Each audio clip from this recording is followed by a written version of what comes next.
A gente também tem, às vezes, um arco.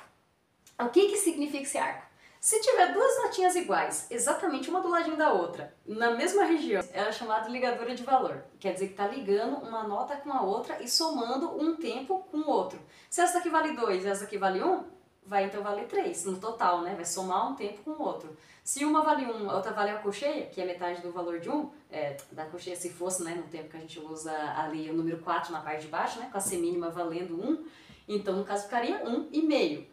Então, isso tudo, né, é a ligadura de valor, quando são duas notas iguais, ligada uma do ladinho da outra, na mesma região. Agora, vamos supor que aqui está um Fá e tem um outro Fá aqui embaixo e tem uma ligadura, já não é de valor. Essa aqui já é uma ligadura de portamento.